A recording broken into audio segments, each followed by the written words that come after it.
할렐루야. 오늘 또 하나님의 은혜와 평강이 여러분과 함께 하기를 축복합니다. 오늘은 거룩한 주일입니다. 하나님 앞에 경건하게 예배드리고 하나님이 주시는 주의 종을 통해서 주시는 말씀을 깊이 마음에 새기고 그 말씀대로 살아가는 한 주간이 되시고 그리하여 하나님의 은혜와 축복을 받고 승리하는 복된 한 주간이 되시기를 주님의 이름으로 간절히 축원합니다. 오늘 아침 하나님께서 우리에게 허락해 주신 말씀은 사무엘하 23장 1절에서 12절 말씀입니다. 이것은 다윗이 마지막으로 남긴 말이다. 이새의 아들 다윗이 말한다. 높이 일으켜 세움을 받은 용사, 야곱의 하나님이 기름 부어 세우신 왕, 이스라엘에게 아름다운 시를 읊는 사람이 말한다. 주님의 영이 나를 통하여 말씀하시니 그의 말씀이 나의 혀에 담겼다. 이스라엘 하나님이 말씀하셨다. 이스라엘의 반석께서 나에게 이르셨다. 모든 사람을 공무려 다스리는 왕은, 하나님을 두려워하면서 다스리는 왕은 구름이 끼지 않은 아침에 떠오르는 맑은 아침 햇살과 같다고 하시고 비가 온 뒤에 땅에서 새싹을 돋게 하는 햇빛과도 같다고 하셨다. 진실로 나의 왕실이 하나님 앞에서 그와 같지 아니한가. 하나님이 나로 더불어 영원한 언약을 세우시고 만사의 아쉬움 없이 잘 갖추어 주시고 견고하게 하셨으니 어찌 나의 구원을 이루지 않으시며 어찌 나의 모든 소원을 들어주지 않으시랴. 그러나 악한 사람들은 아무도 손으로 움켜쥘 수 없는 가시덤불과 같아서 쇠꼬쟁이나 창자루가 없이는 만질 수도 없는 것, 불에 살라 태울 수밖에 없는 것들이다. 다윗이 거느린 용사들의 이름은 이러하다. 첫째, 다그몬 사람 요셉 바삿인데 그는 세 용사의 우두머리이다. 그는 800명과 싸워서 그들을 한꺼번에 쳐 죽인 사람이다. 세 용사 가운데 둘째는 아우와 사람 도도의 아들인 엘르아살이다. 그가 다윗과 함께 블레셋에 대항해서 전쟁할 때에 이스라엘 군인이 후퇴한 일이 있었다. 그때 엘르아살이 혼자 블레셋 군과 맞붙어서 블레셋 군인을 쳐 죽였다. 나중에는 손이 굳어져서 칼자루를 건성으로 잡고 있을 뿐이었다. 주님께서 그날 엘르아살에게 큰 승리를 안겨주셨으므로 이스라엘 군인이 다시 돌아와서 엘르아살의 뒤를 따라가면서 약탈하였다. 세 용사 가운데 셋째는 하랄 사람으로서 아게의 아들인 삼마이다. 블레셋 군대가 레히에 집결하였을 때 그곳에는 팥을 가득 심은 팥밭이 있었는데 이스라엘 군대가 블레셋 군대를 보고서 도망하였지만 삼마는 밭의 한가운데 버티고 서서 그 밭을 지키면서 블레셋 군인을 쳐 죽였다. 주님께서 그에게 큰 승리를 안겨주셨다. 아멘. 신학교를 들어가서 전도사로서 또 목사 안수를 받고 또 목사로서 살아온 세월이 40년이 지났습니다. 은퇴 목사가 됐습니다. 그 세월도 벌써 몇 년이 지났습니다. 제가 섬기던 교회에서 원로 목사식을 하지 못했으니 하자는 말씀을 전해왔습니다. 참 부족한 사람인데 하나님의 은혜로 40년 이상의 목회를 무사히 마치게 됐다는 생각과 또 과거를 되돌아보면서 많은 은혜를 다시 한번 감격하면서 돌아보게 됩니다. 그러나 한편으로 은퇴한 목사로서 한 걸음 뒤로 물러나서 한국 교회와 그리고 오늘날 목회자와 성도들을 바라보게 됩니다. 때로는 현직에 있을 때 느끼지 못했던 것들 또 그런 것들을 이렇게 바라보면서 새로운 지혜의 시각을 갖게 됩니다. 물론 아직도 제가 어리석고 부족하지만은 그래도 오늘날 이제 목회를 시작하는 젊은 목회자들보다는 경험을 통해서 주시는 지혜가 있다는 말씀입니다. 잠언 19장 32절 말씀에 백발이 성성한 어른이 들어오면 일어서고 나이든 어른을 보면 그를 공경하여라. 너희는 하나님을 두려워하여라. 나는 주다 그랬어요. 노인이 들어오면 정말 하나님을 두려워하는 사람이라면 노인이 들어오면 그를 일어서고 공경해야 한다. 이렇게 말씀합니다. 제가 늘 종종 인용하는 말입니다만 노인 하나가 돌아가시면 그 지역에 도서관 하나가 없어지는 것과 같다. 그 경험과 그 모든 것들은 그 상상할 수 없는 것들이거든요. 잠언 16장 31절 말씀에 백발은 영화로운 면류관이니 의로운 길을 걸어야 그것을 얻는다 그랬고, 잠언 20장 29절 말씀에 젊은이의 자랑은 힘이요 노인의 영광은 백발이다, 이런 말씀이 있습니다. 노인들의 말에는 노파심이라는 것이 있습니다. 때로는 너무 많이 경험하고 너무 많이 알다 보니까 염려하는 것들이 너무 많아져요. 그래서 젊은이들처럼 어떤 도전적인 일을 하지 못합니다. 이건 이래서 안 되고 저건 저런 문제가 있을 것 같아 안 되고 안 된다는 소리를 많이 하게 되고, 또 그러다 보니까 말은 자꾸 길어지고 잔소리가 되곤 합니다. 지금 제가 그러고 있기 때문에 드리는 말씀이에요. 이래서 나이 든 분들은 젊은이들이 물어보기 전에는 말하지 말아야 합니다. 그러나 젊은이 여러분, 이 세상에 젊은 사람들이 도전적이지 아니하면 세상에는 희망이 없습니다. 그러니까 지금까지 내려온 좋은 전통은 지켜가야 하지만 기본 어떤 좋은 전통 말고 새로운 것을 위해서 개혁하라는 것들이 필요하다는 말씀입니다.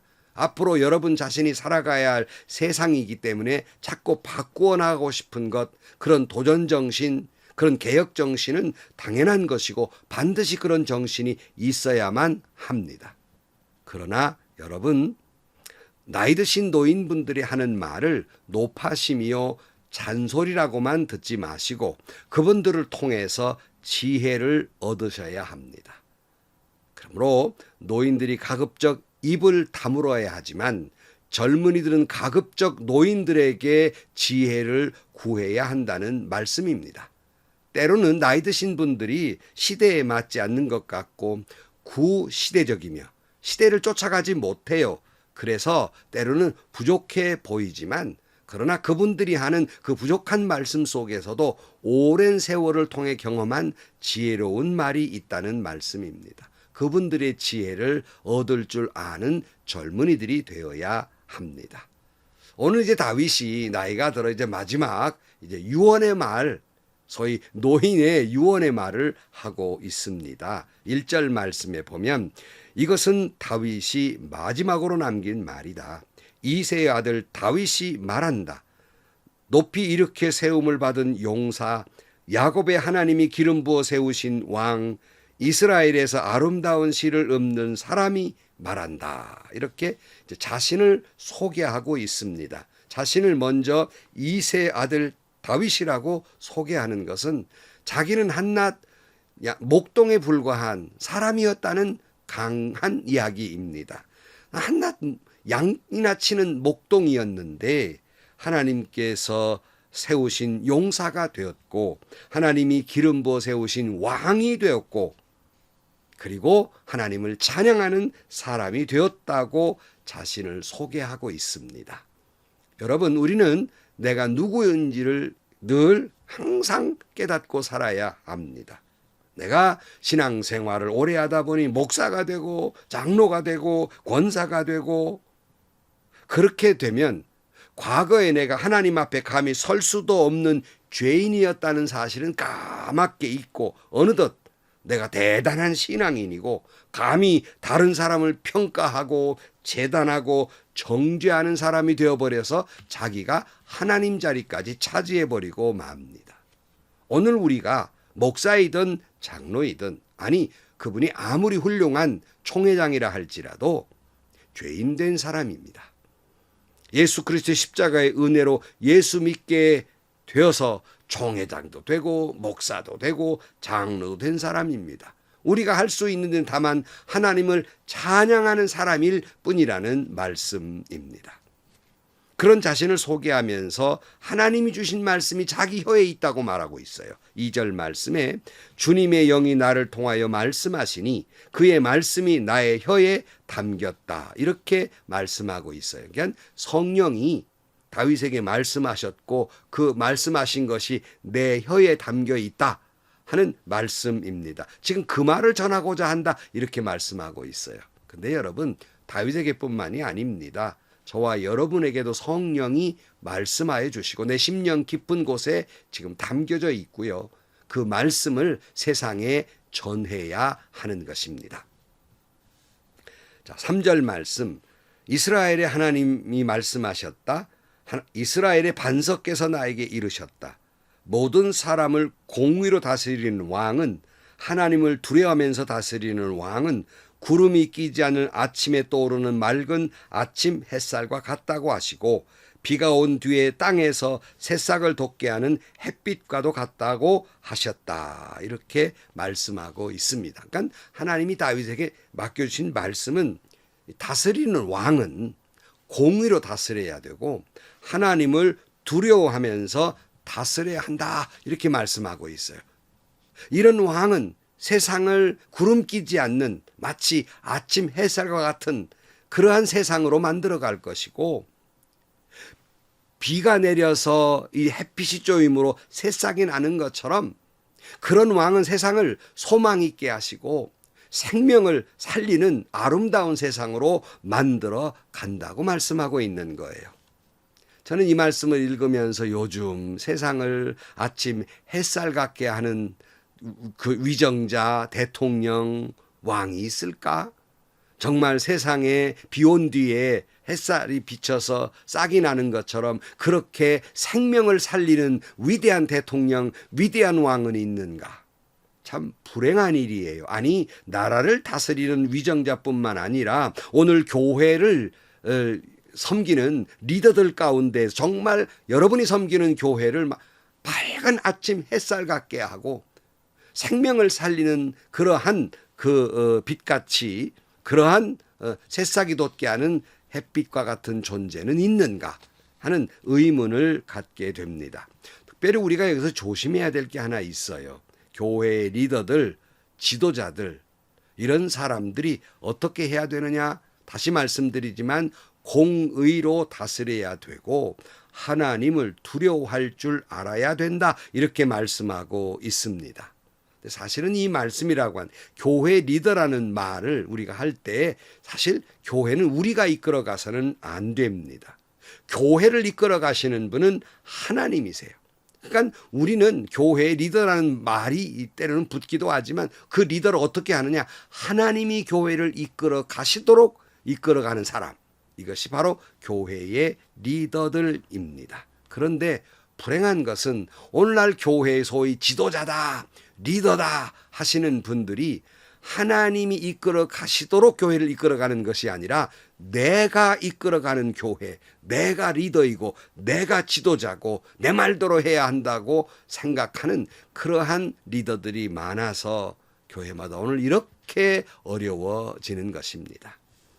때로는 민주주의적인 방법으로 이끌어가는 것이 멋있어 보이고 현대적이며 오늘 세태에 맞는 것이라고 이야기하지만 여러 번 말씀드렸습니다. 교회는 독재입니다.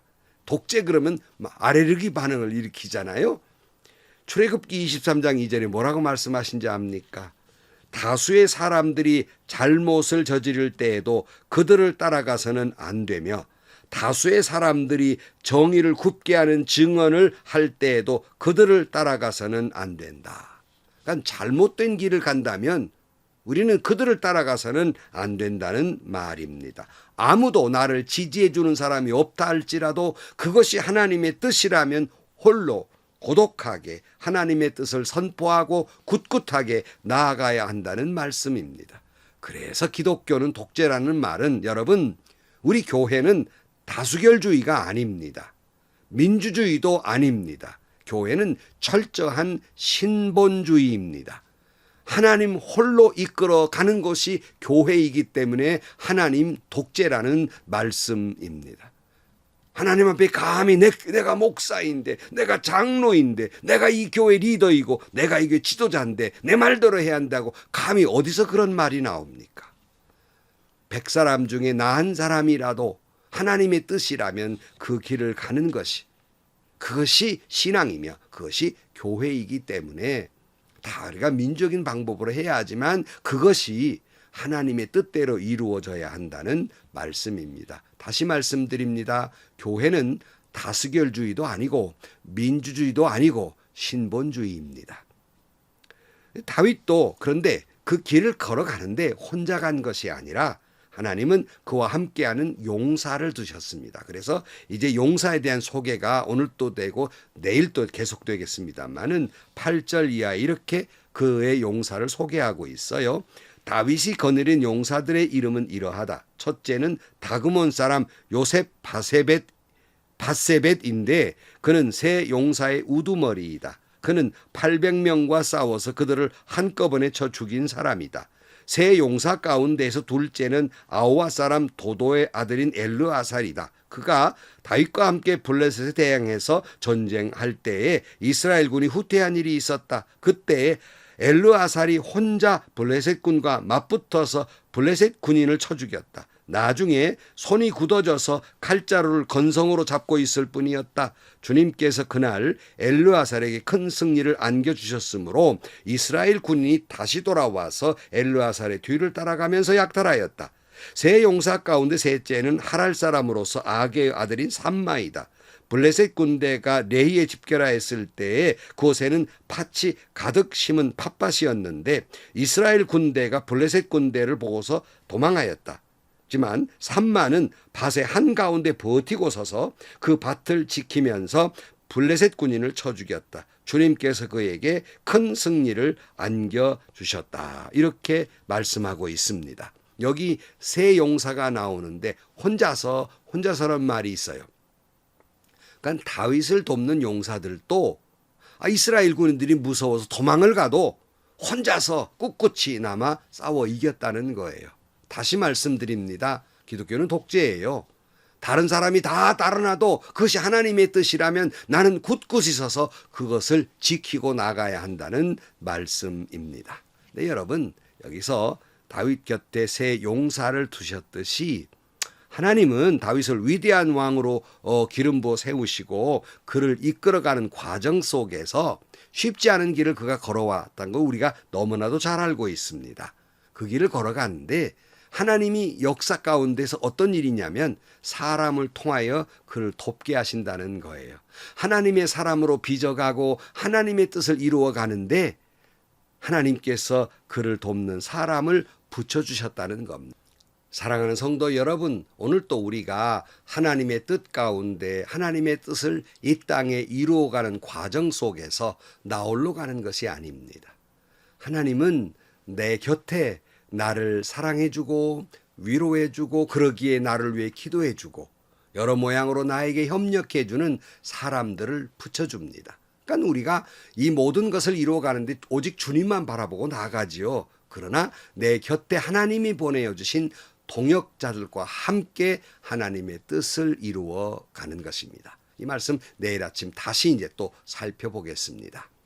성도 여러분, 처음으로 다시 돌아가서 여러분 우리가 잊지 말아야 될 게 있어요. 그것은요, 오늘 내 모습은 이전에 내가 죄인 된 모습을 잊지 말아야 됩니다. 나 같은 죄인을 살려주신 하나님의 은혜, 그 은혜를 기억하면서 늘 겸손하게 주님을 섬기며 나아가야 할 것입니다. 그러나 내 속에 내가 섬기는 공동체 속에서 내가 리더이고 내가 무슨 주인 되는 것처럼 그렇게 해서는 안 됩니다. 나는 없고 하나님이 이끌어 가시도록 해야 합니다. 그러기에 나는 늘 하나님을 두려워하는 마음으로 교회를 섬기고 공동체를 섬겨 나가야 하는 것입니다. 다시 말씀드리지만 교회는 다수결주의가 아닙니다. 교회는 민주주의가 아닙니다. 교회는 신본주의입니다. 또 이 사실을 교회는 신본주의해야 된다고 말로는 떠들어요. 그러나 결정되는 과정에 이끌어가는 거면 전부 자기 독재예요. 여러분, 하나님의 뜻을 이루어 가시기를 주의 이름으로 축복합니다. 그리고 반드시 그런 과정 속에서 하나님은 여러분에게 돕는 사람을 붙여주실 것입니다. 오직 하나님 중심, 오직 하나님의 제일주의. 여러분이 섬기는 공동체가 사람이 이끌어가는 교회가 아니라 하나님이 이끌어가는 교회가 되기를 주의 이름으로 축복합니다. 기도하시겠습니다. 하나님 아버지, 다윗의 찬양을 봅니다. 다윗의 신앙 고백을 봅니다. 바로 이 고백이 우리의 고백이 되게 하여 주옵소서. 하나님, 우리가 살아가면서 죄인된 나를 구원해 주신 하나님의 은혜를 잊지 않는 저희들 되게 하여 주옵시고, 우리가 섬기는 공동체 속에서 사람이 이끌어가는 곳이 아니라 하나님이 이끌어가는 공동체 교회 되게 하여 주옵소서. 예수님의 이름으로 기도하옵나이다. 아멘. 성도 여러분, 물론 교회라고 하는 건 하나님의 사람들이 모여 있는 곳입니다. 때로는 선거도 하고 때로는 회의도 붙입니다. 그렇지만 항상 마음의 중심에 뭐가 있어야 되냐면 하나님의 뜻이 이루어지는 거예요. 내 뜻이나 내 고집이나 내 자존심이 이루어져서는 안 됩니다. 인본주의는 망합니다. 자신도 망합니다. 항상 나보다는 하나님의 뜻이 무엇인지를 언제나 찾아가며 주님의 뜻을 이루어가는 여러분들이 되시기를 주의 이름으로 축원합니다. 이것이 다윗의 마지막 지혜로운 말이라는 사실도 기억하셔야 할 것입니다. 행복하시고요. 좋은 일이 가득한 하루가 되시기를 주님의 이름으로 간절히 축원합니다.